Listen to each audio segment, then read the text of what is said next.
A stepmother abandons twin girls in a landfill. Years later, the girls do something remarkable. Lightning slashed through the night sky, briefly illuminating Sophie's tense face. Her fingers gripped the steering wheel so tightly that her knuckles were white. She glanced into the rearview mirror, observing the two small figures asleep in the back seat. Claire and Anne, identical 5-year-old twins, slept soundly, unaware of the storm of emotions consuming their stepmother. Sophie was 35, but at that moment she felt the weight of a lifetime. Just 3 years earlier, she had been an independent woman with a promising career and dreams of conquering the world. Now she was trapped in a life she had never wanted, caring for 2 children who were not her own. The sound of rain pounding on the car's roof seemed to echo the chaotic thoughts in her mind. "Thomas," she murmured, recalling the heated argument they had before he left on his business trip. "Just 2 weeks, Sophie," he had said, kissing her absently on the cheek while grabbing his suitcase. "I'm sure you can take care of the girls for that time." 2 weeks. For Thomas, it was just the blink of an eye. For Sophie, it was an eternity. Each day was a battle against the resentment growing in her chest, slowly suffocating her. The rain intensified, turning into a deluge. Sophie slowed down, the car's headlights barely piercing the curtain of water ahead. She knew she should go back home, put the girls to bed, and pretend to be the perfect stepmother everyone expected her to be. But something inside her had broken. With a sudden movement, she turned the car onto a dirt road, the wheels skidding in the mud. The jolt woke Anne, who sat up sleepily. "Aunt Sophie?" The child's voice was full of confusion. "Where are we going?" "Shh, go back to sleep, sweetheart," Sophie replied, her voice trembling slightly. "We're just taking a little drive," Anne obeyed, snuggling back next to her sister. Sophie felt a pang of guilt, but quickly smothered it. She could not turn back now. The car advanced slowly along the muddy road, the headlights briefly revealing rusty signs and piles of trash. The putrid smell of the landfill invaded the car, making Sophie gag. She stopped the vehicle, the engine idling softly. For long minutes, Sophie remained motionless, hands still gripping the steering wheel. The rain kept falling mercilessly, as if the sky itself were weeping for what was about to happen. With a trembling sigh, she got out of the car. The rain soaked her instantly, plastering her hair to her face. Sophie opened the back door, looking at the 2 sleeping girls. Claire and Anne were identical even in the smallest details. Golden curls, delicate freckles on their noses, rosy lips slightly parted in sleep. For a moment, Sophie hesitated. Images of the girls laughing, playing in the yard, asking her to read bedtime stories flooded her mind. But then, like poison, the resentment returned, spreading once more. These were not her daughters. This was not her life. With mechanical movements, Sophie picked up Claire in her arms. The girl stirred but did not wake. Sophie carried her out of the car, her feet sinking into the mud. She walked a few yards and placed Claire under a gnarled tree. Its canopy offered little protection from the rain, but it was better than nothing. Returning to the car, Sophie repeated the process with Anne. When she placed the second girl beside her sister, Anne opened her eyes. "Aunt Sophie," she murmured, confused. "It's raining." "I know, sweetheart," Sophie replied, her voice cracking. "Stay here with your sister. I'll be right back." It was a lie, and part of her hated herself for it, but Sophie could no longer bear it. She turned and ran back to the car, ignoring Anne's sleepy call. Inside the vehicle, Sophie started the engine with trembling hands. Through the fogged windshield, she could see the 2 small figures under the tree. Anne had woken Claire, and both were looking in her direction, confused and frightened. "Forgive me," Sophie whispered, tears finally winning the battle. With a strangled sob, she shifted gear and accelerated, the wheels spinning in the mud before finding traction. The car advanced along the muddy road, leaving behind 2 small silhouettes in the rain. Sophie did not look back. She could not. If she did, she knew her resolve would break. As she drove back toward the city, the storm raging around her, Sophie felt something inside her shatter irreparably.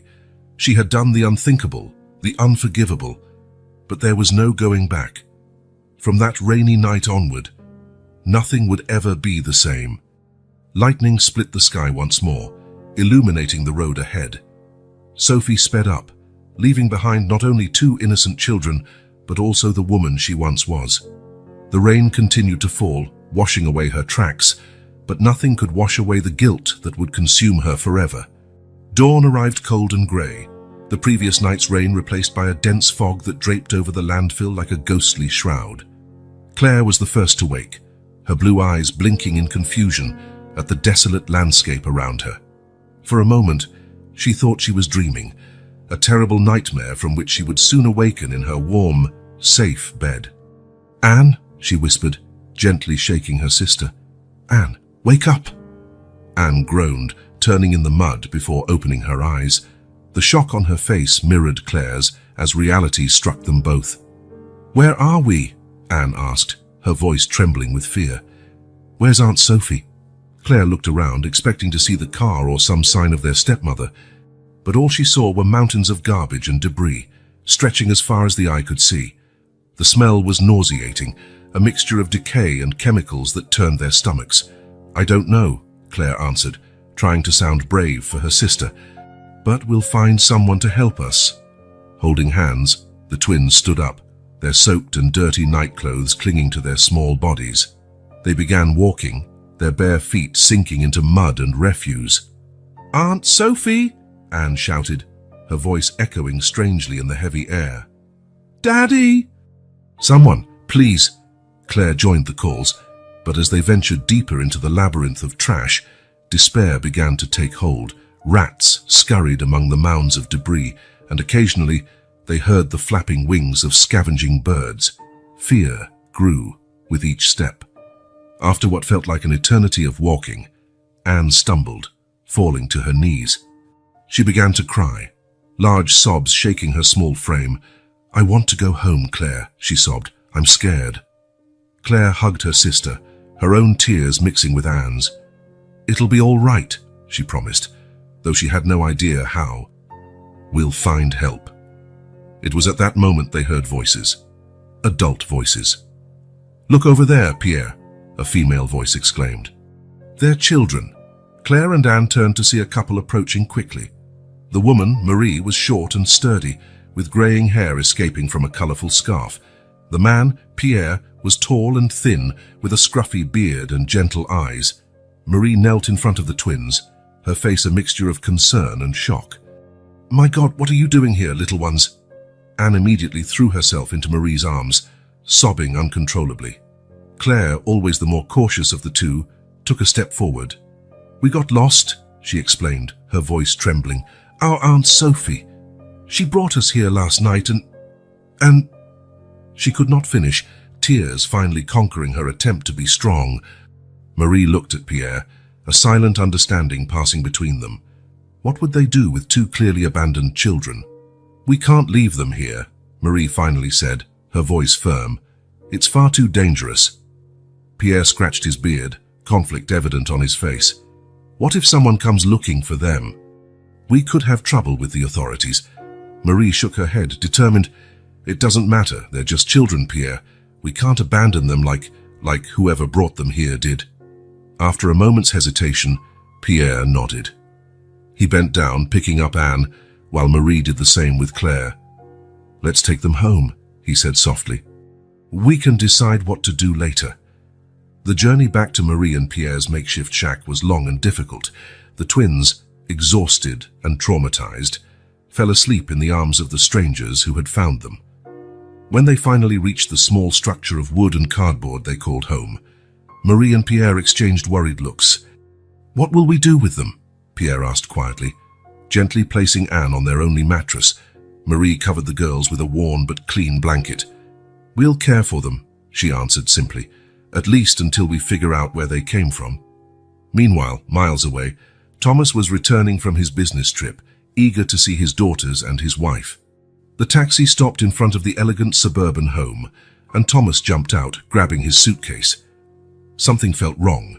The house was too quiet, too dark. "Sophie," he called, opening the front door. "Claire, Anne, Daddy's home." Silence. With his heart racing, Thomas searched the house, calling for his family. Each empty room increased his panic. When he reached the twins' bedroom and saw the untouched beds, fear turned to pure terror. Trembling, he picked up the phone and dialed the police. "Please," he begged when someone answered. "I need to report a disappearance. My wife and my daughters, they're gone." As the calm voice on the other end asked questions, Thomas collapsed on the floor, tears finally overcoming him. Where were his girls? Where was Sophie? What had happened in his absence? Night fell over the city, shrouding both the luxurious suburb where Thomas waited desperately for news and the humble shack in the outskirts where Claire and Anne slept, exhausted and unaware of the chaos their absence had provoked. Destiny had intertwined these lives in unimaginable ways, and the consequences of that rainy night were only beginning to unfold. The sun had barely risen when Thomas set out on his frantic search. His eyes, red and swollen from a sleepless night, scanned every street, every alley, every park, In his hands were photos of Claire and Anne, their innocent smiles frozen on paper, painfully contrasting with the despair now dominating his life. "Have you seen these girls?" he asked everyone he met, tirelessly. "They're my daughters. Please, help me find them." Meanwhile, miles away, Sophie drove aimlessly, her face marked by tears and remorse. Guilt consumed her like an uncontrollable fire. What had she done? How could she have abandoned two innocent children? With trembling hands, she turned the car around and headed back to the landfill. Daylight made the place look even more desolate. Sophie ran back and forth, shouting the girls' names until her voice failed. "Claire!" "Han!" Her voice echoed, answered only by the oppressive silence of the landfill. There was no sign of the twins. Panic seized her. Where could they have gone? On the outskirts of the city, Claire and Anne woke in a strange environment. Marie and Pierre's shack was cramped and simple, but it was clean and welcoming. The smell of coffee and toasted bread filled the air. "Good morning, little ones." Marie smiled gently, offering them bowls of porridge. "Did you sleep well?" Claire looked suspiciously at the food, but Anne, always more impulsive, took the bowl and began to eat eagerly. "Where is our Aunt Sophie?" Claire asked, her voice small and scared. Marie and Pierre exchanged worried glances. How could they explain the inexplicable to two children? "We don't know, dear," Marie replied softly, "but you're safe here with us until we find your family." Meanwhile, the police had launched an intensive investigation. Detectives searched Thomas's home for clues, interviewed neighbors and reviewed security cameras. "Mr. Thomas," Detective Rodriguez said, his face serious, "we found something you need to see." Thomas followed the detective to the study. On the computer screen, surveillance footage showed Sophie leaving the house in the middle of the night. The twins asleep in her arms. Thomas's world collapsed. No, it can't be," he murmured, incredulous. Sophie would never do that. But the images did not lie. Sophie, the woman he loved, had disappeared with his daughters. The betrayal hit him like a punch to the gut. Determined, Thomas redirected all his energy into finding the girls. Sophie was now secondary. His daughters were all that mattered. Days turned into weeks. Thomas used every resource at his disposal: private detectives, rewards, media appeals. His life and business took a back seat. Nothing mattered except finding Claire and Anne. In the outskirts, the twins slowly adjusted to their new life. Marie taught them to sew, while Pierre showed them how to fix small objects found in the trash. "You have skillful hands," Pierre smiled, watching Claire repair an old radio. Anne, meanwhile, created beautiful drawings with colored chalk scraps Marie had found. The girls found comfort and security with the couple, but the longing for home persisted. At night, curled up on their makeshift bed, they whispered to each other. "Do you think Daddy is looking for us?" Anne asked. Claire squeezed her sister's hand. "I'm sure he is. He'll find us." Meanwhile, Sophie wandered the streets, a shadow of her former self. Remorse gnawed at her insides. She could not return to Thomas, not after what she had done. She could not face the consequences of her actions. In a moment of despair, she considered turning herself in to the police, but fear paralyzed her. Instead, Sophie disappeared into the city's shadows, becoming just another homeless figure, hiding from her past and from herself. The police investigation continued, but without concrete results. Detective Rodriguez hit dead ends at every turn. "It's as if they vanished into thin air," he said, frustrated, to his partner. "It doesn't make sense." Weeks turned into months. The story of the missing twins gradually faded from the headlines, replaced by new tragedies and dramas. But for Thomas, for Marie and Pierre, and for Claire and Anne themselves, time seemed frozen on that fateful night. Thomas, once a successful businessman, was now a shadow of himself. His relentless search consumed him.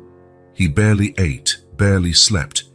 Every phone call, every email could be the lead that would bring him to his daughters.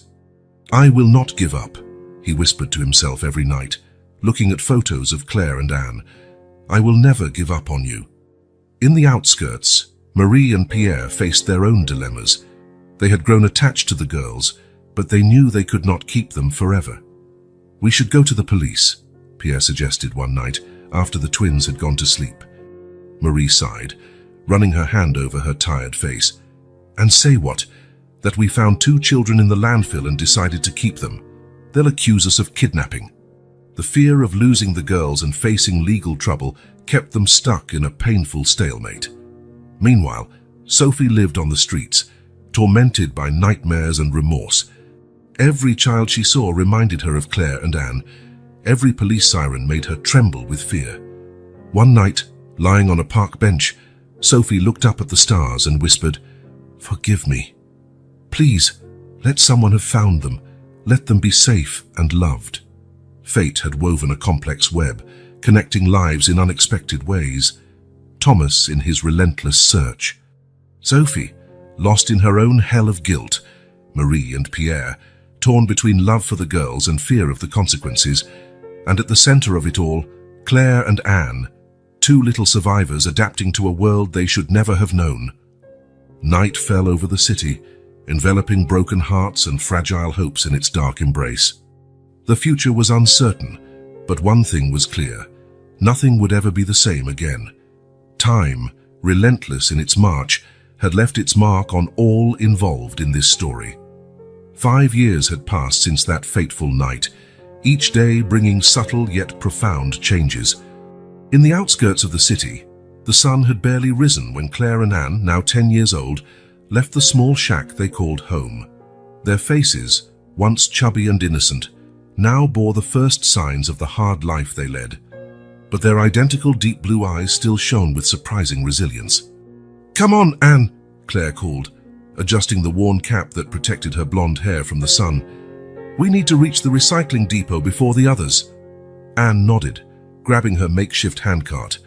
The wheels squeaked in protest as she pushed it, starting another day of collecting recyclable materials. As the girls searched through trash cans and piles of refuse, their minds wandered. Claire, always practical, thought about the objects she could fix. Her skill with her hands had become legendary in the community. Old radios, broken toys, even small appliances. Nothing seemed immune to her ability to repair. Anne, on the other hand, saw the world through artistic lenses. Every piece of colored plastic, every discarded scrap of fabric, was an opportunity to create something beautiful.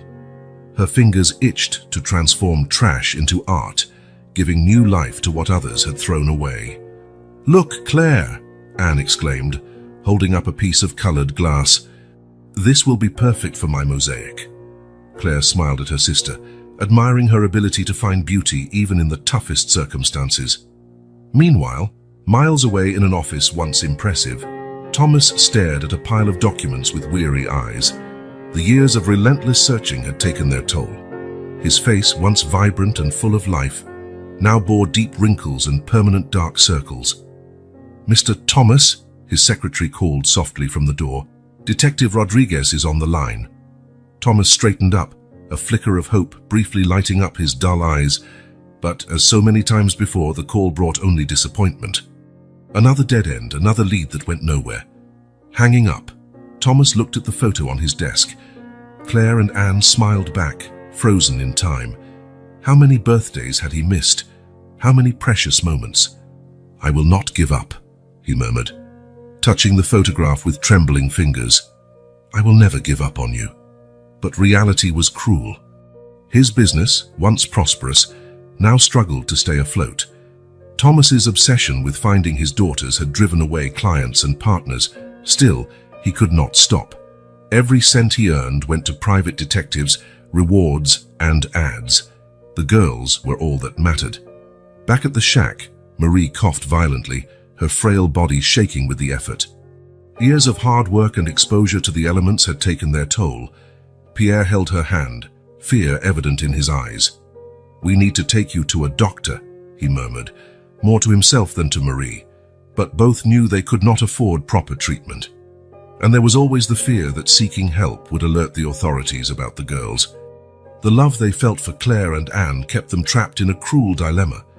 When the twins returned from their daily collection, they found Pierre trying to make Marie eat some soup.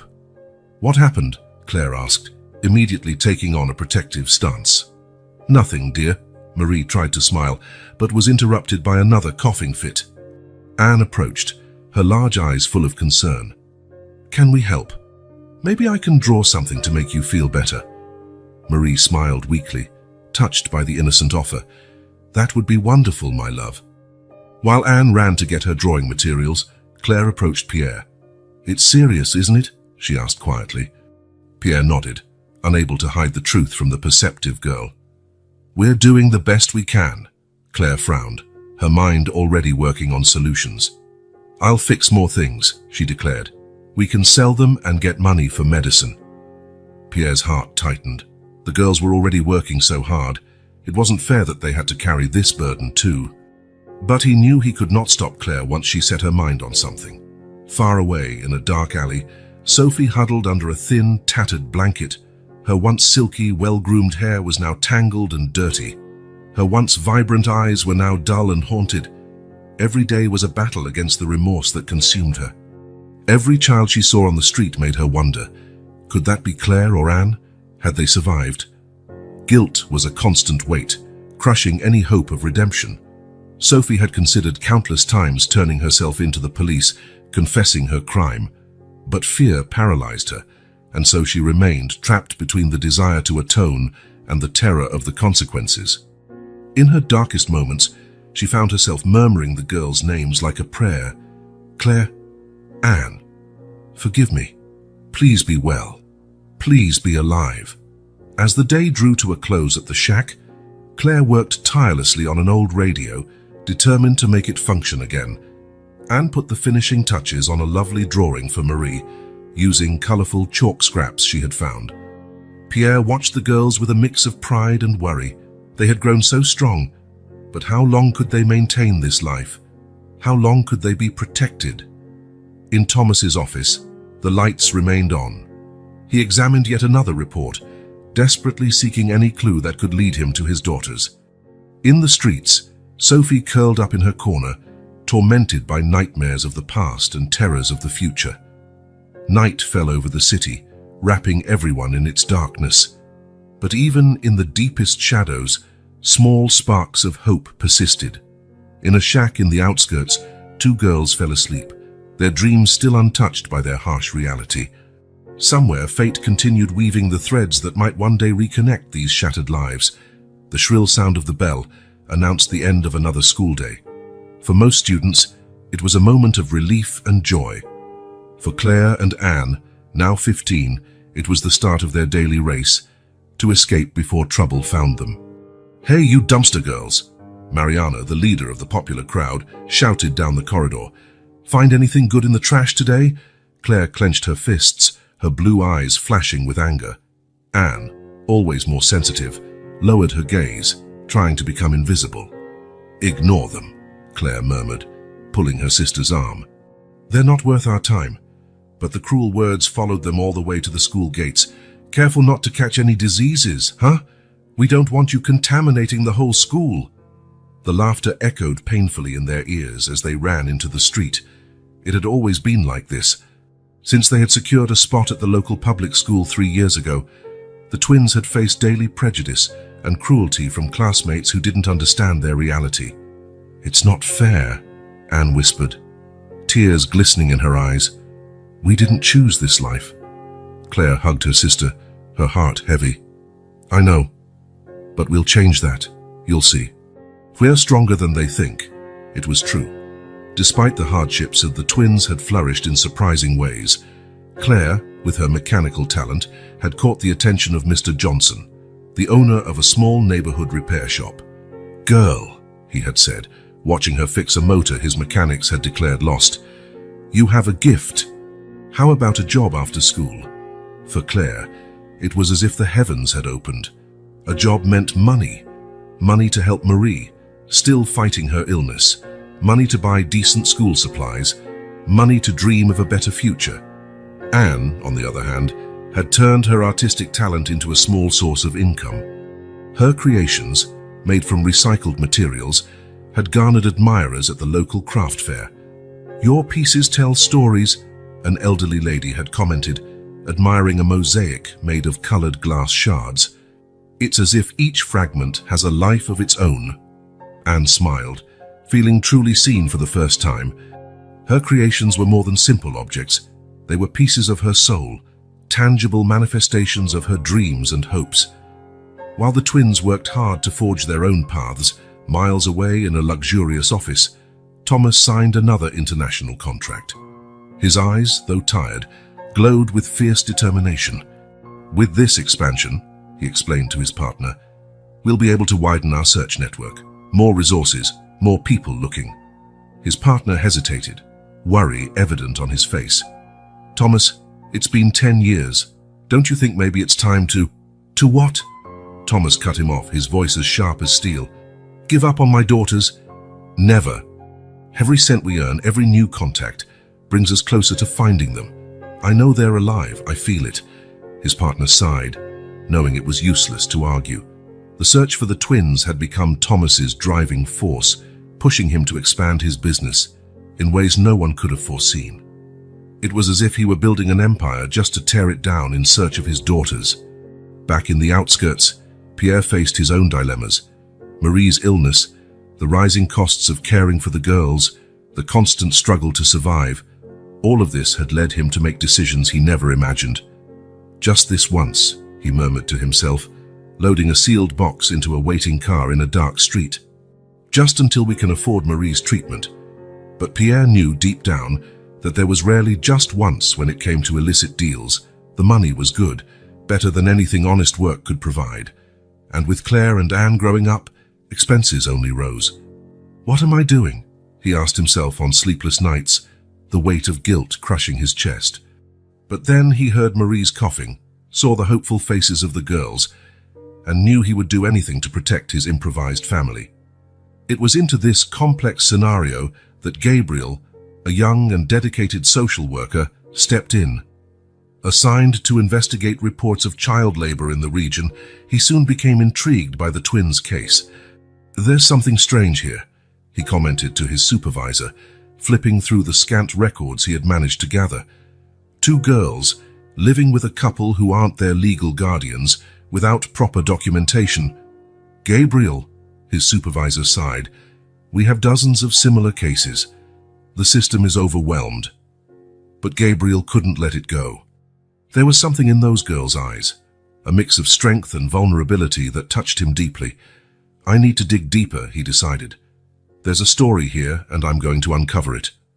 As the sun set, painting the sky orange and pink, these lives continued their course, intertwined by fate in unimaginable ways. Claire, returning from the repair shop with grease-stained hands but a proud heart, dreamed of the day she could buy a real house for her family. Anne, counting the money from her art sales, imagined a future where her work could touch hearts around the world. Thomas, poring over maps and reports in his office, renewed his silent promise never to give up, to keep searching until his last breath if necessary. Pierre, hiding the smuggled money in an old mattress, prayed that his actions would not bring terrible consequences to those he loved. And Gabriel, reviewing his notes by the light of a desk lamp, felt he was on the brink of a discovery that could change many lives. Night fell over the city, covering everyone in its dark mantle. But even in the deepest darkness, Small lights of hope continued to glow.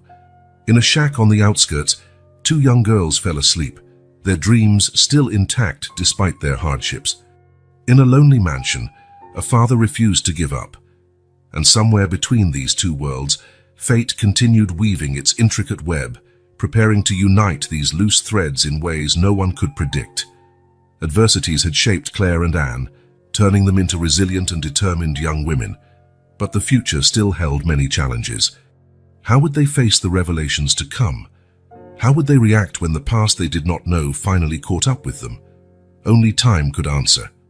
For now, they continued their journey, day after day, facing each obstacle with the strength that only those who have known true hardship possess. And without knowing it, with each step they took, they drew closer to a destiny that would change their lives forever. Gabriel stared at the computer screen, his heart pounding. After weeks of meticulous investigation, cross-referencing data and following tenuous leads, he had finally reached a shocking conclusion.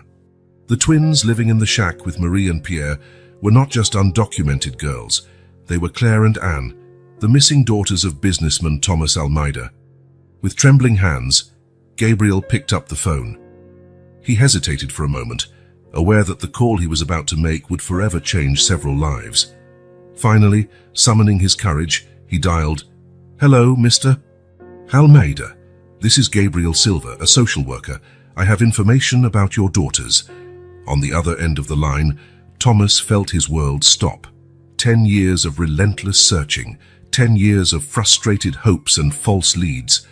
Could it really be? Where was all he could manage, his voice choked with emotion.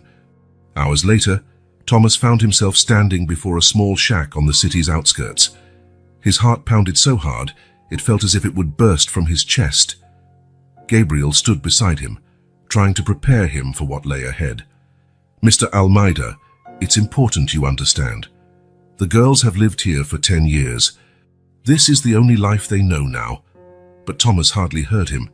His eyes were fixed on the shack's door, which now slowly opened. Claire was the first to step out, her blue eyes wide with surprise at the well-dressed stranger. Anne followed close behind, instinctively hiding behind her sister. Thomas felt tears rolling down his face. There they were, his girls. No longer the little children he remembered, but young women. Yet he would recognize them anywhere. Claire, Anne. His voice failed him. The twins exchanged confused looks. Who was this man? How did he know their names? It was then that Marie appeared at the door, breathless and pale. Her eyes widened at the sight of Thomas, and she knew instantly that the day she had feared had come. "Girls," she said softly, "I think we need to talk." In the hours that followed, long-buried truths came to light. Marie, with tears in her eyes, confessed that she had always known the girl's true identity. "I saw the posters, the news on TV," she explained, her voice trembling. "But you were already ours. We couldn't lose you." Claire and Anne listened in shock, their minds struggling to process the avalanche of information. Thomas was their father.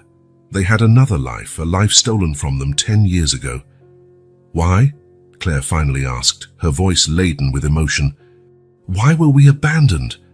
Thomas, his heart breaking at the pain in his daughter's voice, tried to explain about Sophie, about the night everything changed.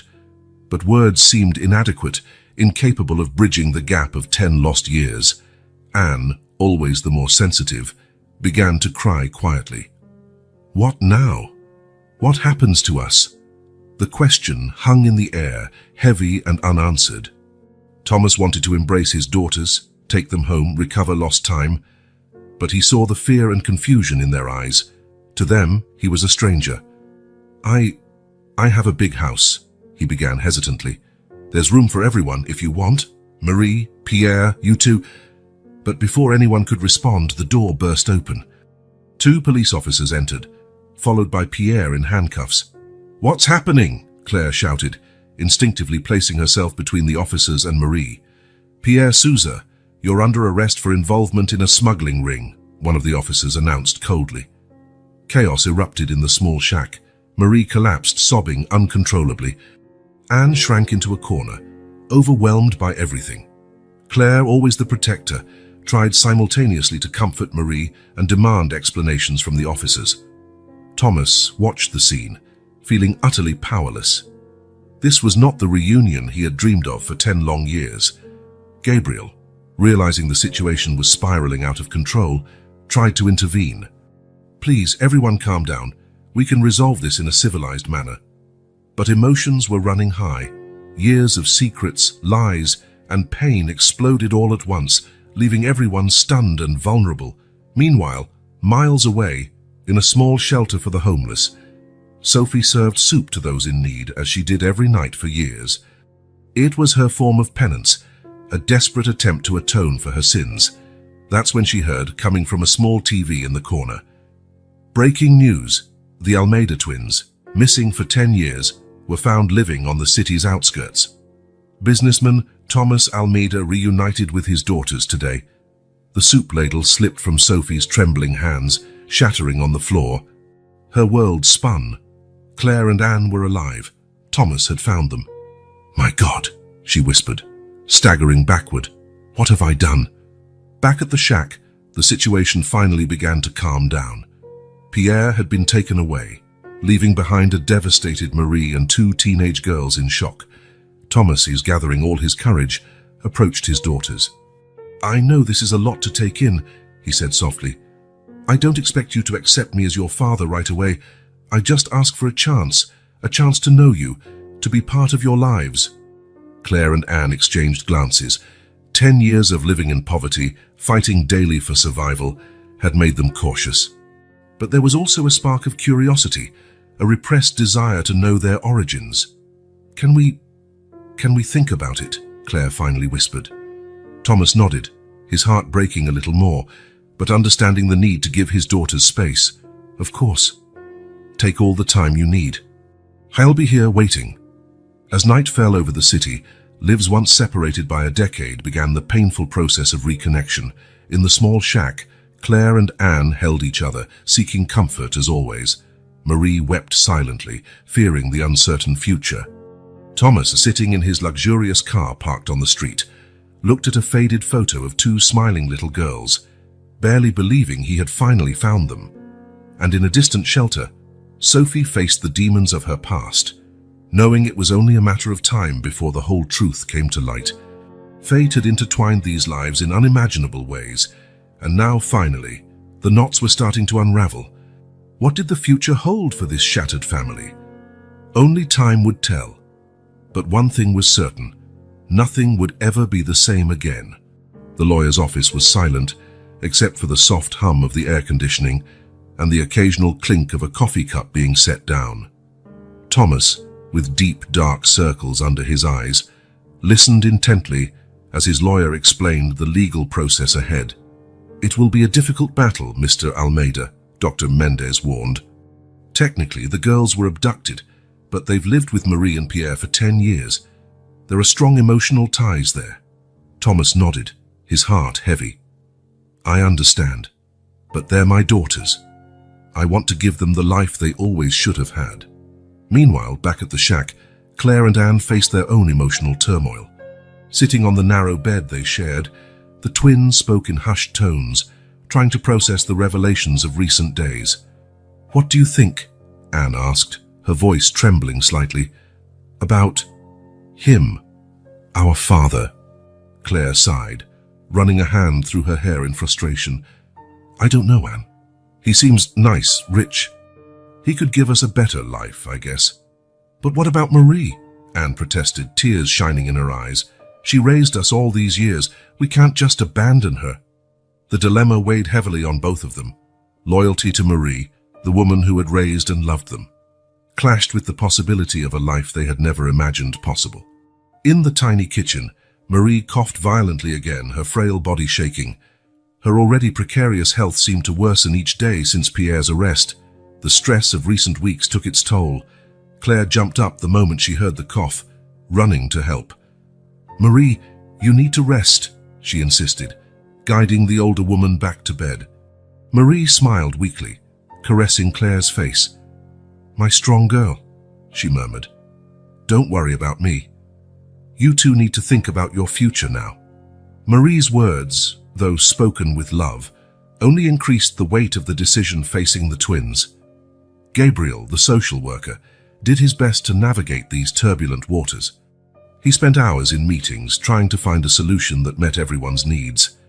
The girls need stability, he argued during a meeting with Thomas and his lawyers. An abrupt transition could be traumatic. We need a gradual plan. Thomas reluctantly agreed. Every fiber of his being wanted to bring Claire and Anne home immediately. But he knew Gabriel was right. After 10 years, he couldn't just uproot them from the only life they knew. Meanwhile, in a small rented apartment across town, Sophie lived her own personal hell. Since hearing of Thomas's reunion with the twins, she could barely eat or sleep. "Should I turn myself in?" she murmured to herself, pacing the tiny apartment. "They deserve to know the truth. But what if they hate me?" The fear of rejection battled the desire for redemption. Sophie knew that eventually the truth would come out, but the courage to face the consequences of her actions seemed always out of reach. Back at the shack, Claire and Anne decided to take matters into their own hands. With Gabriel's help, who provided them with some documents and basic information, the twins began to investigate their past. "Look at this," Claire said, pointing to an old newspaper photo. "That's us, with Thomas, and that must be Sophie." Anne studied the image, her eyes fixed on the smiling face of the woman who had abandoned them. Why did she do it? Why leave us in that landfill? It was the question that haunted everyone, and one for which no one seemed to have a satisfactory answer. As days passed, the legal battle intensified. Thomas, determined to regain custody of his daughters, faced resistance from a system that questioned his ability to care for two teenagers after so many years of separation. "They need stability, routine," argued the social defense lawyer. "Mr. Almeida is practically a stranger to them." But Thomas did not give up. He hired the best lawyers, presented detailed plans on how he would integrate the girls into his life, even offered to buy a house for Marie near his mansion. "I'll do whatever it takes," he declared firmly during a hearing. "They are my daughters, and they deserve the best I can offer." Claire and Anne watched it all with a mixture of fascination and apprehension. The idea of a life of comfort and opportunity was tempting, but the fear of the unknown was equally powerful. "What if we don't adapt?" Anne whispered to Claire one night. "What if he realizes we're not the perfect little girls he remembers?" Claire hugged her sister, feeling the weight of the responsibility she always carried. "We'll stay together, no matter what," she promised. "I've always taken care of you, and I always will." As the case garnered media attention, the pressure on all involved increased. Marie, already weakened by illness and Pierre's absence, struggled to remain strong for the girls. "You must do what's best for you," she insisted, though her heart broke at the idea of losing them. "Don't worry about me." But how could the twins not worry? Marie was the only mother they truly knew, the woman who had loved and protected them for a decade. Gabriel, seeing the stress the situation caused everyone, especially the twins, proposed a temporary solution. "What about a transition period?" he suggested. The girls could spend a few days a week with Thomas while keeping regular contact with Marie. It would give everyone time to adjust gradually. The proposal was met with caution, but also a glimmer of hope. It was a chance to build bridges between two worlds that seemed irreconcilable. Meanwhile, Sophie continued her internal struggle. Each piece of news about the case, each photo of the twins in the papers, felt like a knife in her heart. She knew her silence only made things worse, but fear paralyzed her. "They're better off without me," she tried to convince herself.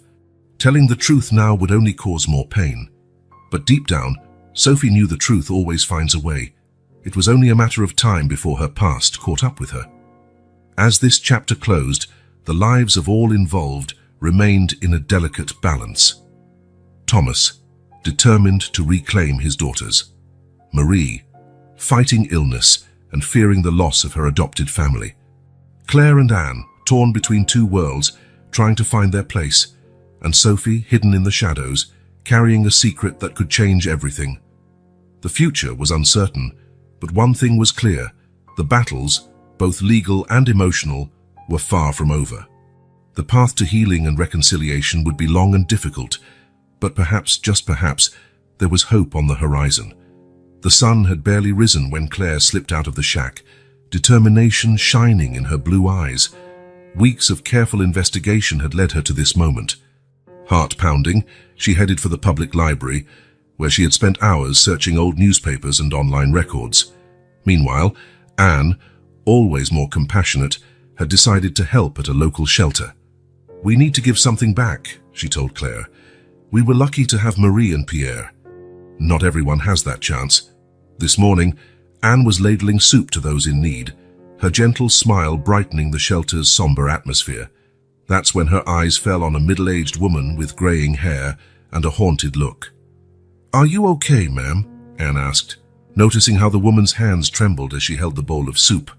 Sophie, for it was her, looked up and froze for a moment.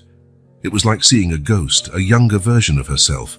I'm fine," she stammered, quickly looking away. Anne, intrigued by the woman's reaction, decided to sit beside her. "Want to talk? Sometimes it helps." While Anne unknowingly approached her past, Thomas faced a different battle.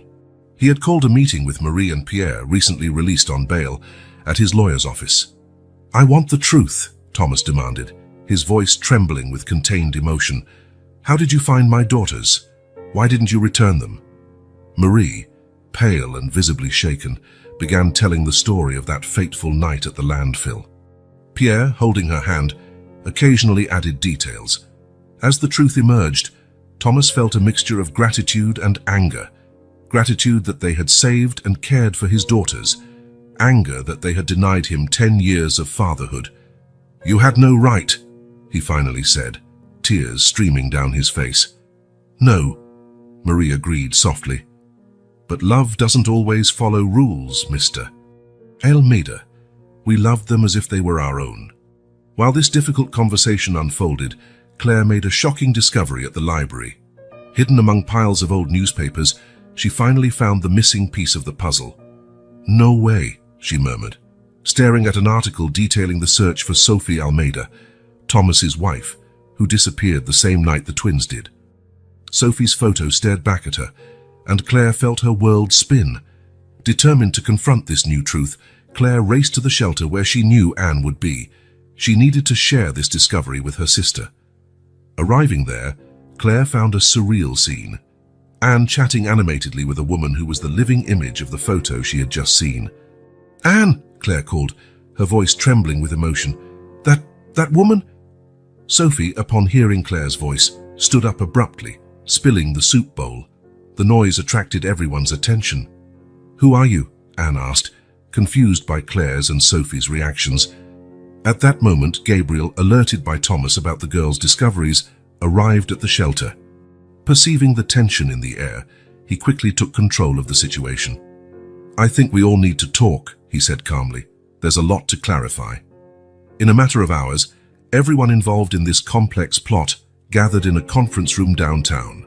Thomas, Dills, Marie, Pierre, Claire, Anne, Sophie, and Gabriel. The silence was palpable, loaded with repressed emotions and unspoken truths. Gabriel, acting as mediator, began. "We're here to clarify the past and, hopefully, find a path for the future. Sophie, I think you have something to say." Sophie, visibly shaking, looked at the twins. 10 years of guilt and remorse spilled into her words. I'm your mother," she began, her voice barely above a whisper, "and I'm the one who abandoned you that night."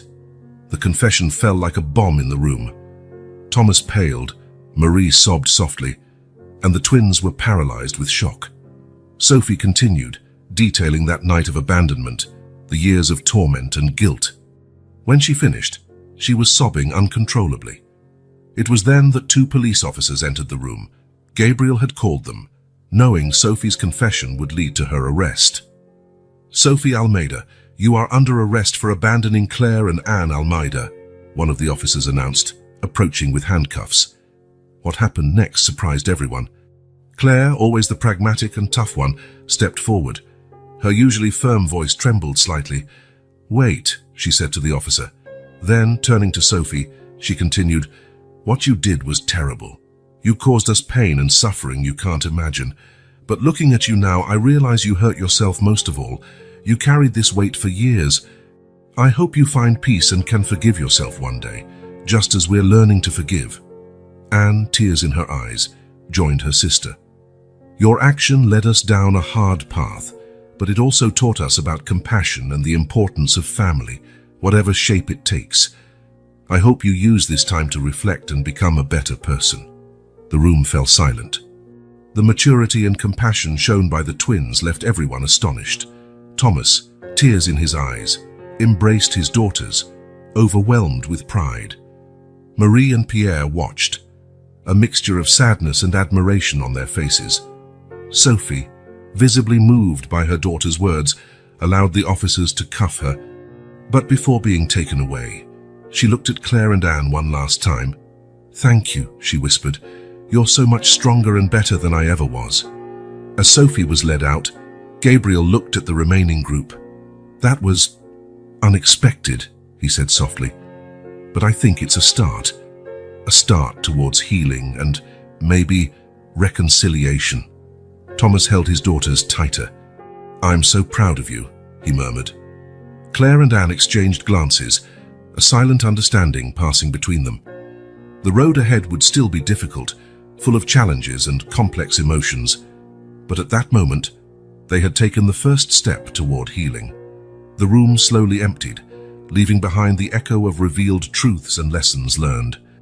The future was still uncertain, but for the first time in a long time, there was a spark of hope in the air. A hope that, perhaps, out of this story of pain and separation, a new family could emerge, united not only by blood, but by understanding and forgiveness.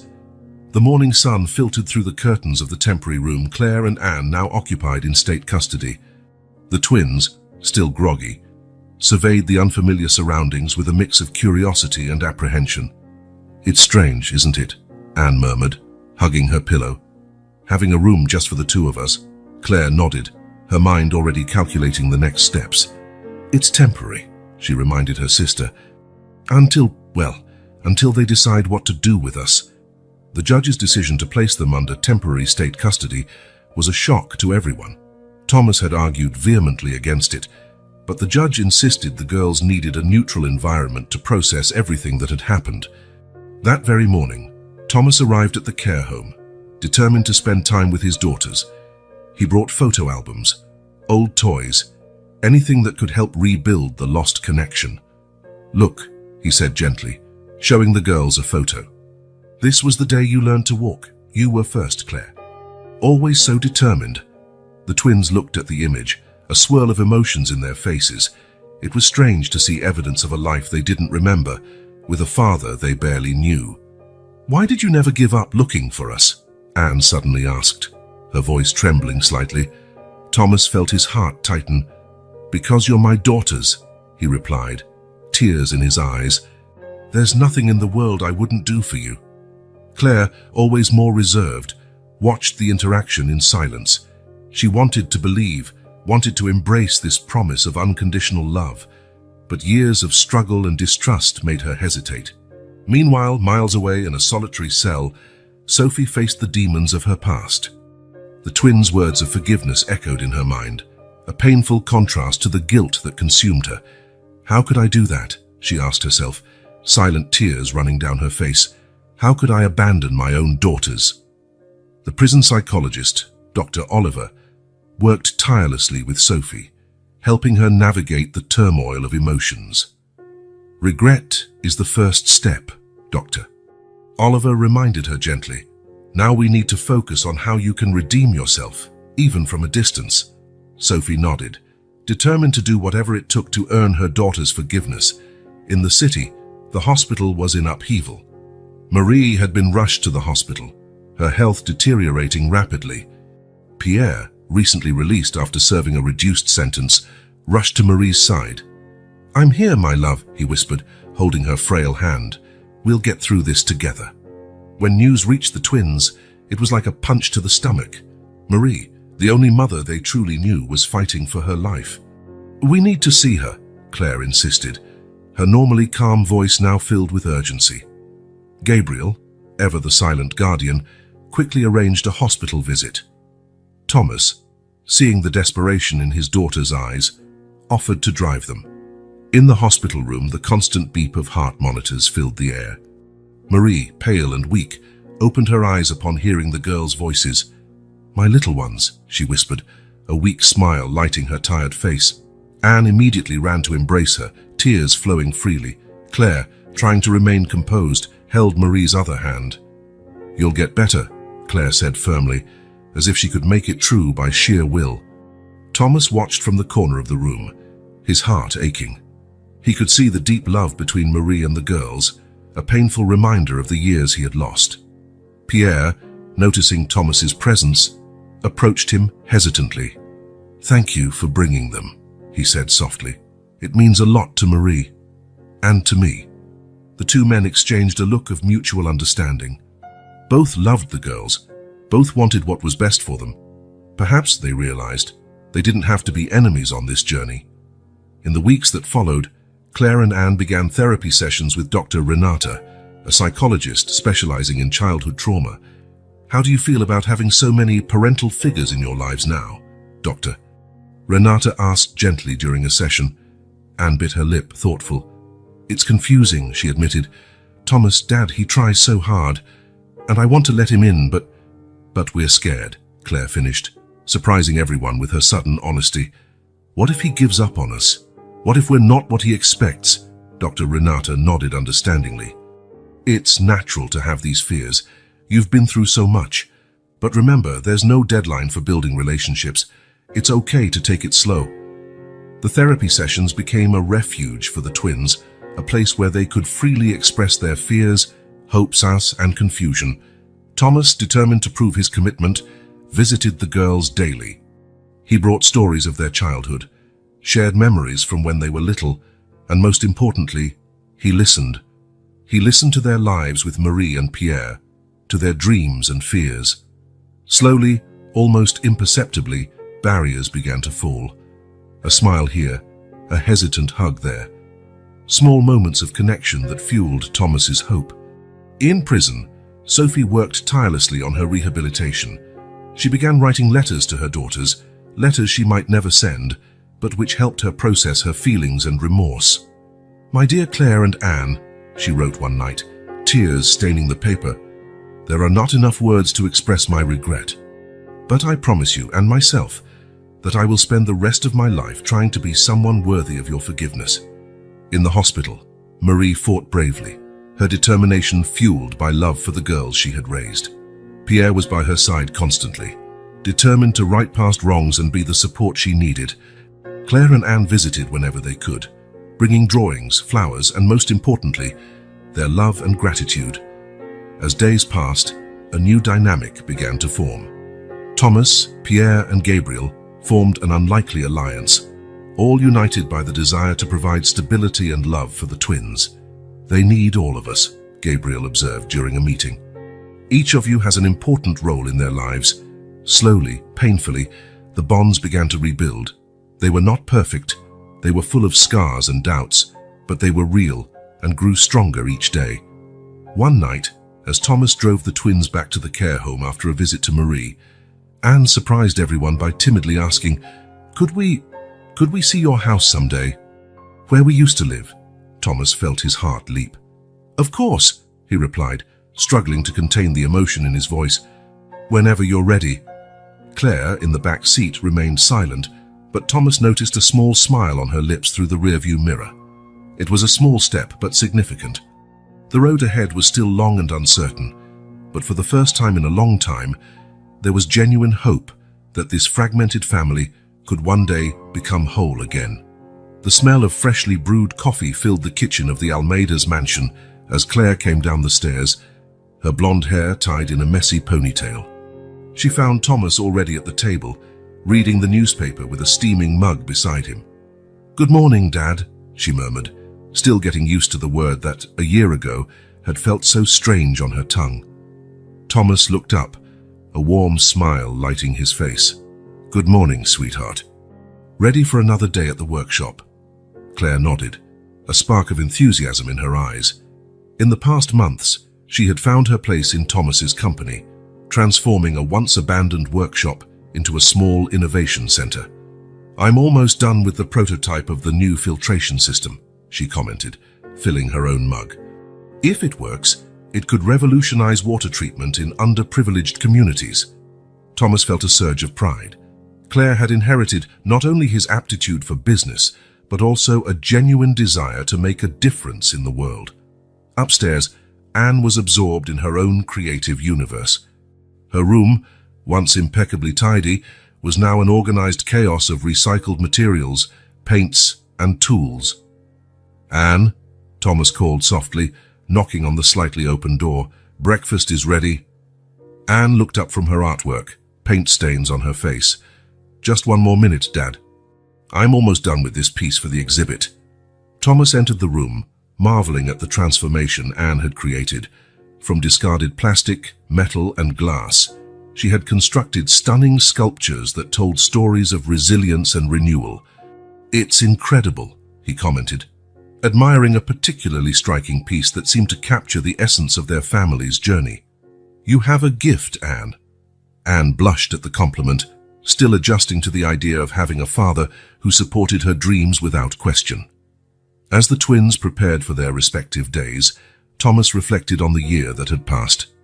It had been an emotional roller coaster, full of challenges, tears, and gradually, genuine moments of joy. The transition had not been easy. There were nights of nightmares, days of tense silence, and moments when Thomas feared he would never truly connect with his daughters. But with patience, therapy, and unwavering love, they had slowly built a new family dynamic. Thomas adjusted his work schedule, prioritizing time with the girls. Family dinners became sacred, as did weekend adventures, exploring the city, or simply spending the day watching movies at home. In his company, Thomas found new purpose. Inspired by Claire's project, he redirected part of his company's resources into social and environmental initiatives. "Let's make a difference together," he had told Claire when she first presented her idea. The proud smile on her face was worth more than any million-dollar contract. Meanwhile, miles away, in a small apartment adapted for her medical needs, Marie watched the sunrise, a cup of hot tea in her trembling hands. Her recovery had been slow and difficult, but the determination to see her girls thrive kept her fighting. Although she could no longer care for them daily, Marie took comfort in their regular visits and long phone calls. Pierre entered the room, carrying a tray with breakfast. His time in prison had changed him, making him kinder and more thoughtful. "The girls called last night," he said, sitting beside Marie. "Anne is nervous about the exhibition." Marie smiled, her eyes shining with maternal pride. "She'll do wonderfully. I always knew that girl had an artist inside her." Though the family dynamic had changed drastically, Marie and Pierre remained an important part of the twins' lives. Thomas, overcoming his initial resentment, recognized the crucial role the couple had played. Now they formed a unique extended family, united by their love for the twins. In the state prison, Sophie faced another day of her sentence with renewed determination. The past year had been one of intense introspection and hard work on her rehabilitation. "Good morning, Sophie, Doctor," Oliver greeted as she entered the therapy room. "How are you feeling today?" Sophie offered a small smile. "Anxious, but hopeful. Today we start the new literacy program for the inmates, right?" Dr. Oliver nodded, pleased with Sophie's progress. In recent months, Sophie had become a positive force in prison, initiating educational and support programs for other inmates. "Your daughters would be proud," Dr. Oliver commented softly. Sophie felt tears form in her eyes. Although she still had no direct contact with Claire and Anne, she worked every day to become someone worthy of their forgiveness. Back at the Almeida's mansion, the day was in full swing. Claire had left for the workshop, determined to finish her project before meeting with potential investors. Anne, on the other hand, was turning the living room into an improvised gallery, preparing to give the family a preview of her exhibit. Thomas watched his daughters with a mix of pride and nostalgia. They were young women now, so different from the little girls he remembered, yet equally extraordinary. Later in the day, the house filled with cheerful voices. Marie and Pierre arrived for Anne's preview, bringing warmth and comfort that the twins associated with their early years. "Oh, Anne," Marie exclaimed, tears in her eyes at the sight of the sculptures. "It's simply magnificent." Anne hugged Marie tightly, grateful to have so many people who loved and supported her. Claire arrived shortly after, exhausted but radiant. "We did it," she announced, hugging Thomas. "The prototype worked perfectly. The investors are on board." The room erupted in celebration. Thomas embraced his daughters, amazed at the incredible women they had become. As the family gathered for a celebratory dinner, Thomas could not help but think about how their lives had changed. A year ago, they were strangers united by blood and trauma. Now they were a real family, with all the complexities and joys that implied. The twins still had their moments of doubt and fear. The trauma of their past had not completely disappeared. But with each day, each small victory, they grew stronger. Claire found purpose in using her intellect and skills for good, and discovered that her art could not only heal her own heart but also touch others. Thomas learned to be not just a provider, but a present and loving father. Marie and Pierre, though no longer the primary guardians, remained pillars of support and love. And Sophie, even behind bars, was slowly rebuilding her life and seeking redemption. As night fell and the house grew quiet, Thomas found the twins on the porch, gazing at the stars. "I am so proud of both of you," he said softly, joining them. Claire and Anne smiled, linking their arms with his. "Thank you for not giving up on us," Claire murmured. "Thank you for giving us a home," Anne added. Thomas felt his heart overflow with love. The journey had been long and difficult, but there, under the stars, with his daughters at his side, he knew every challenge had been worth it. The future still held difficulties, but now they would face them together, as a family. The shrill sound of the alarm clock cut through the morning silence. Claire and Anne, now 18, awoke almost simultaneously, exchanging nervous glances. It was their first day at Crownfield Academy, an elite institution Thomas had carefully chosen. "Ready?" Claire asked, her voice betraying a slight tremor. Anne nodded, though her stomach was tied in knots. "As ready as we'll ever be." Downstairs, they found Thomas in the kitchen, preparing an elaborate breakfast. "My college girls!" he exclaimed, his broad smile barely concealing his own anxiety. Breakfast passed in tense silence, each lost in their own thoughts. The twins, despite their intelligence and talents, feared they wouldn't fit into this new world of privilege and high expectations. Upon arriving at the academy's imposing gates, Claire and Anne hesitated. "Remember," Thomas said softly, "you're extraordinary. Don't let anyone tell you otherwise." With one last hug, the twins stepped inside, facing curious stares and whispers from other students.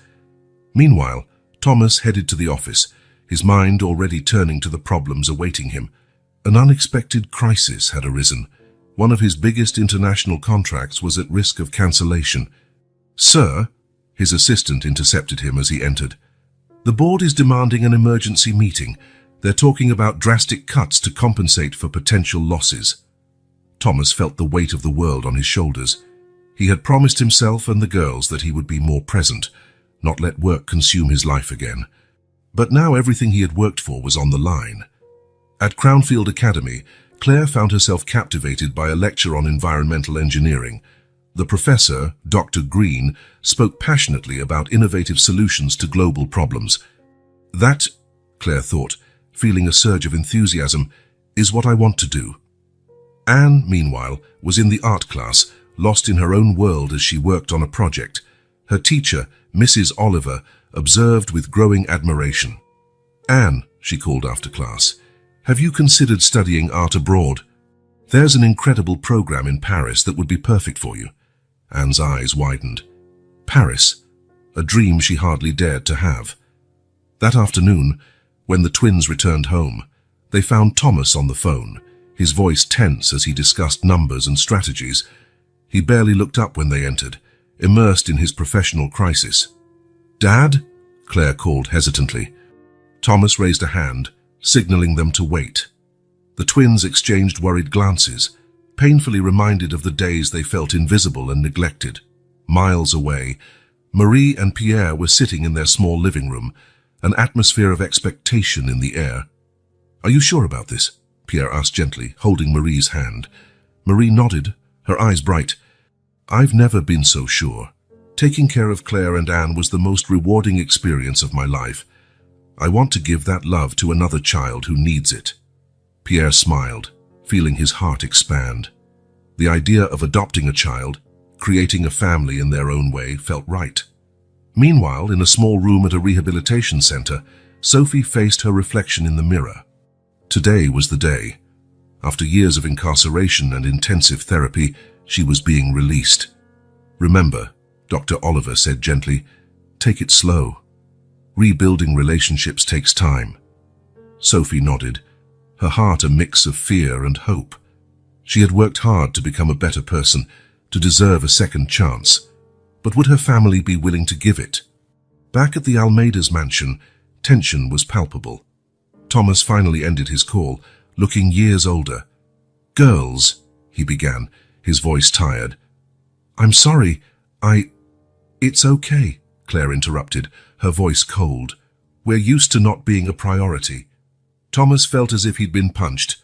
"No, that's not it. It's just that—" "Paris!" Anne exclaimed suddenly, unable to contain her excitement any longer. "Mrs. Oliver thinks I should apply to an art program there." The ensuing silence was deafening. Thomas looked from Anne to Claire, seeing the spark of excitement in one and determination in the other. "That's wonderful, Anne," he finally managed to say. "And you, Claire? How was your day?" Claire hesitated, then talked about the environmental engineering lecture, her enthusiasm growing as she explained. Thomas listened, feeling a mixture of pride and fear. His daughters were growing up, finding their own paths. But what if those paths led them away from him again? The doorbell interrupted his thoughts. Thomas opened the door and froze at the sight of who stood outside. Sophie stood there, looking smaller and more fragile than he remembered, but with a determination in her eyes he recognized. "Hello, Thomas," she said softly. May I speak to the girls?" The world seemed to stand still. Thomas looked at Sophie, then at his daughters who watched the scene with wide eyes. In that moment, all the challenges, the elite school, the business crisis, dreams of Paris and environmental engineering, seemed to diminish compared to this new emotional territory. How would they navigate this new chapter? Only time would tell. But one thing was certain, their family's journey was far from over. The morning sun illuminated the central park of the city, where dozens of volunteers bustled about, setting up booths, organizing donations, and adjusting sound equipment. At the center of all this activity were Claire and Anne, their voices occasionally rising above the crowd to give instructions or answer questions. "Are you sure we put up enough banners?" Anne asked, her eyes scanning the area anxiously. Claire smiled, placing a reassuring hand on her sister's shoulder. "It's perfect, Anne. It's all going to be fine." The charity event for homeless children was the culmination of months of careful planning. The twins had devoted themselves body and soul to this project, determined to give back to the community and make a difference in the lives of children who, like them, had faced hardship. Thomas arrived shortly after Rice, carrying boxes of supplies. His face showed a mix of pride and anxiety. "Girls, you've done an incredible job here," he commented, looking around in wonder. The twins exchanged smiles. After recent challenges, this project had become a way for the family to reconnect, uniting them in a common purpose. It wasn't long before Marie and Pierre arrived, bringing a group of children from the local orphanage where they had begun volunteering. "Look at this," Marie exclaimed, her eyes shining with emotion. "You two are simply amazing." The twins ran to hug Marie and Pierre, the familiarity and affection evident in every gesture. Thomas watched with a gentle smile, grateful for the couple's continued presence in his daughters' lives. The event began in full swing. Children ran from booth to booth, their faces lit by rare smiles. There were games, food, free medical checkups, and most importantly, a palpable sense of hope in the air. It was amidst this atmosphere of celebration that Sophie arrived, hesitant and visibly nervous. She stopped at the park's entrance, unsure whether to proceed. Claire noticed her first. With a quick nod to Anne, she approached Sophie. "Tayu came," Claire said, her voice neutral but not hostile. Sophie nodded, swallowing hard. I wanted to help, if you'll let me." Anne joined them, her eyes studying Sophie carefully. After a tense moment of silence, she spoke. "There's a clothing distribution booth that could use an extra pair of hands." Relief flooded Sophie's face. "Thank you," she whispered, following Anne to the booth. As the day wore on, a curious dynamic began to form. Thomas, Marie, Pierre, and Sophie, once divided by painful circumstances, found themselves working side by side, united by the shared desire to support Claire and Anne. During a break, Claire gathered the courage to make an announcement she had been planning for weeks.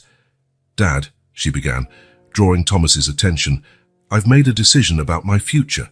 Thomas looked at her expectantly. "I want to study environmental engineering," Claire continued. "I want to use what I've learned to develop sustainable solutions for disadvantaged communities." The pride on Thomas's face was unmistakable. "Claire, that's wonderful. You'll do incredible things, I'm sure." Anne, inspired by her sister's courage, decided to share her own decision. I decided to postpone my studies in Paris," she announced. "I want to stay here and keep working on projects like this one.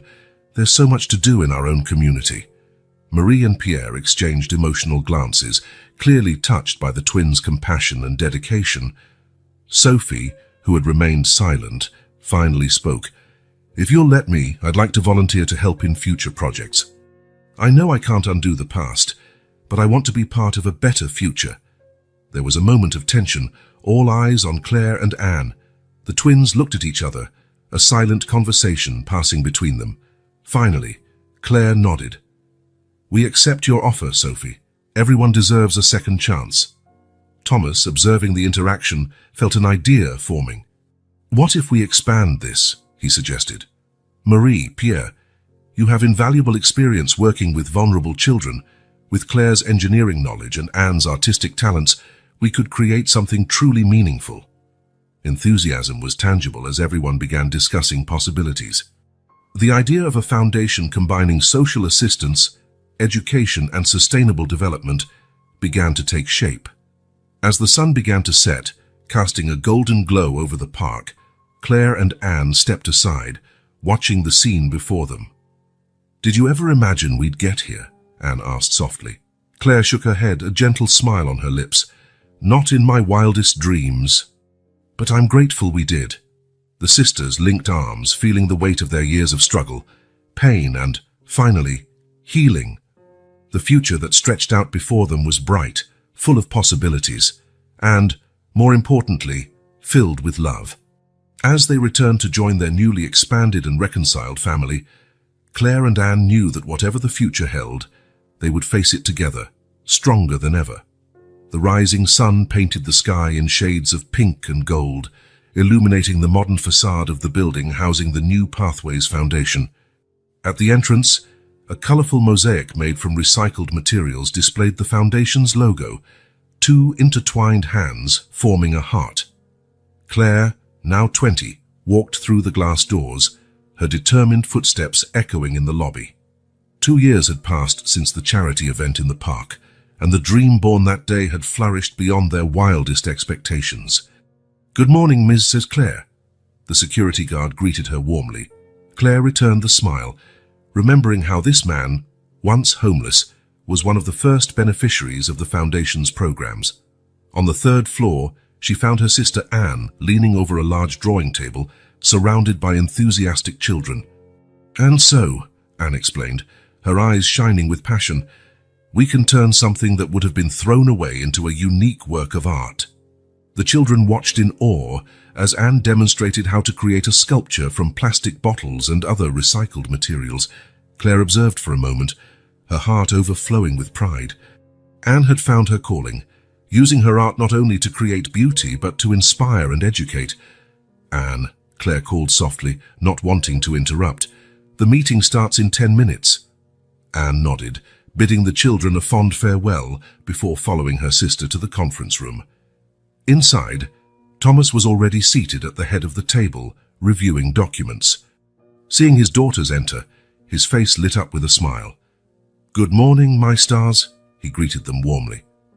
Marie and Pierre arrived soon after, bringing the aroma of fresh coffee and croissants. "We thought everyone could use a boost," Marie explained, distributing the treats. Pierre, now the logistics director of the foundation, began a presentation on new recycling projects in underprivileged communities. "Thanks to the system Claire developed," he explained, projecting graphs onto the screen, "we increased collection efficiency by 40% last quarter." Claire blushed slightly at the praise.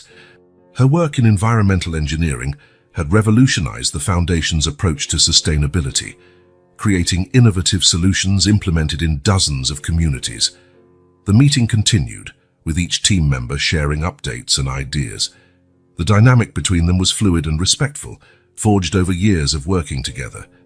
When the door opened softly, everyone turned to see Sophie enter, carrying a stack of folders. "Sorry I'm late," she said quietly. "I was finalizing the rehabilitation program reports." Thomas gestured for her to join the table. The path to reconciliation had been long and at times painful, but Sophie's commitment to redemption and her tireless work at the foundation had slowly rebuilt bridges that once seemed irreparably burned. As Sophie shared the impressive results of the ex-offender rehabilitation program, Claire and Anne exchanged glances. There was a mix of pride and deeper understanding in their eyes. The past wound, though never forgotten, no longer defined or limited them. After the meeting, the family gathered for an informal lunch on the foundation's terrace. The atmosphere was relaxed, full of laughter and lively conversations. "Remember when we thought this was just an impossible dream?" Anne asked, gesturing at the building around them. Claire smiled, recalling the nights spent planning and dreaming. "And now, look at us, making a difference, one day at a time." Thomas watched his daughters with tearful pride. "You two are extraordinary," he said, his voice thick with emotion. "You turned a tragedy into something beautiful and meaningful." Marie and Pierre, holding hands, nodded in agreement. "You taught us the true meaning of family," Marie added softly. Sophie, who had remained quiet, finally spoke. I just want to say how grateful I am for this second chance, for being part of something so incredible." There was a moment of emotional silence, each person reflecting on the journey that brought them here. Later that day, as the sun set, painting the sky in vibrant hues, Claire and Anne found themselves alone on the terrace, watching the city below. "Sometimes I still have to pinch myself," Anne confessed, leaning her head on her sister's shoulder, "to believe it's all real." Claire nodded, understanding perfectly. "We went through so much," she reflected. "There were moments I thought we wouldn't survive, but we did," Anne completed, "and more than that, we thrived." The sisters remained silent for a moment, remembering the landfill, the cold nights, the years of uncertainty and fear. "You know what impresses me most," Claire finally said. "How we managed to turn all that pain into something positive. We're really making a difference, Anne." Anne smiled, tears of gratitude shining in her eyes. "And we have a family. A strange, complicated family, but full of love." Claire laughed softly. "Definitely not conventional, but it's ours." They watched as the first stars began to appear in the night sky. Below them, the city lights twinkled, reminding them of the countless lives their work touched. "I'm proud of us," Claire said softly. "Me too," Anne replied, squeezing her sister's hand. In that moment, bathed in twilight and a sense of accomplishment, Claire and Anne felt profound gratitude. Gratitude for the journey that brought them here, for the people in their lives, and for the chance to create a better future not only for themselves but for so many others. The future stretching before them was bright and full of possibilities. Although they knew they would certainly face more challenges ahead, they were sure of one thing. Together, with their unconventional family by their side, they could overcome any obstacle. As the stars shone above, Claire and Anne embraced, their hearts filled with hope, love, and the certainty that, no matter what destiny held, they would always have each other and the family they had built against all odds.